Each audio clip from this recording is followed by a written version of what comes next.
This is question 1 and 2 of the multivariate example tips and tricks chapter of the regression modeling book. Question 1 is identical to a question from the previous chapter, so I'll refer you to that one.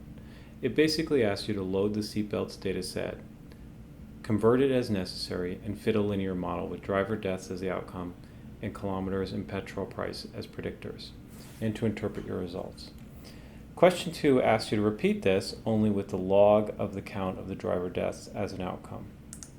This is useful because it teaches us what logging an outcome does in interpreting multivariate regression.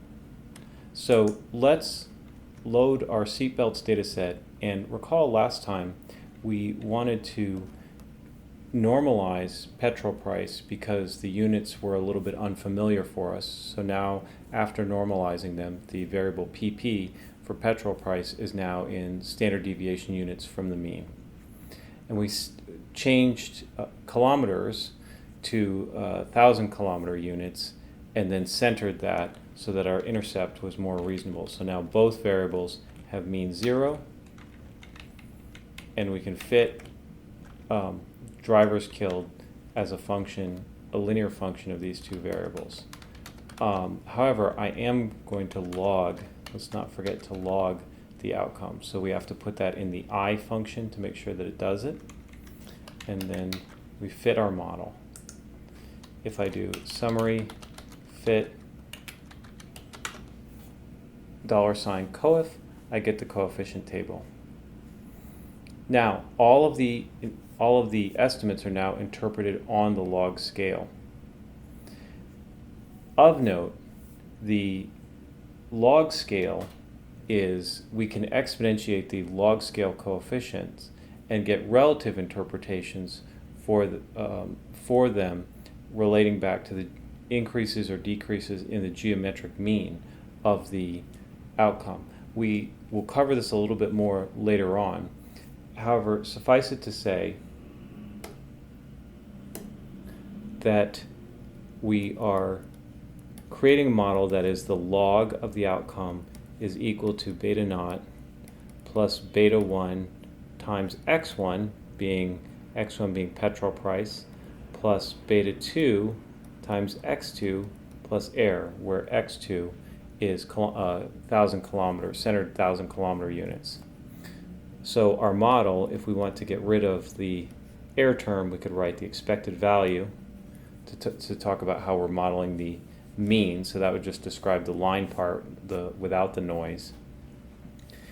And if we were to exponentiate this, take e to that, we get e to the beta 1, e to the beta naught, times e to the beta 1 x1, times e to the beta 2 x2. This tells us that these coefficients, because they're products, they will drop out in ratios if we hold the other x values constant. So, for example, we can take this number right here, negative 0.06, and exponentiate it. And we get 0.937, so let's 1 minus that, and get 6. That is, of course, a nifty trick here, by the way. If you want to exponentiate a number, a very small number, a number close to 0, it comes out to being about close equal to the percentage, the associated percentage increase or decrease. So in this case, exponentiating minus 0.06 works out to be close to a 6% decrease. So our petrol price, our normalized petrol price variable can have this interpretation. We are estimating a 6% decrease in the geometric mean of drivers killed for every 1 standard deviation increase in petrol price, normalized petrol price, holding the kilometers constant. Okay? Now let's interpret this other coefficient right here. So again, we know this should be about a 1% decrease because it's a number close to 0 and it's negative. So if we exponentiate it, we get about 98.6. So 1 minus it, we're going to see about a 1% decrease. So what we're saying is that for every additional thousands of miles driven, we are estimating an expected 1% decrease in the geometric mean number of drivers killed, holding petrol price constant. That is the interpretation for this model.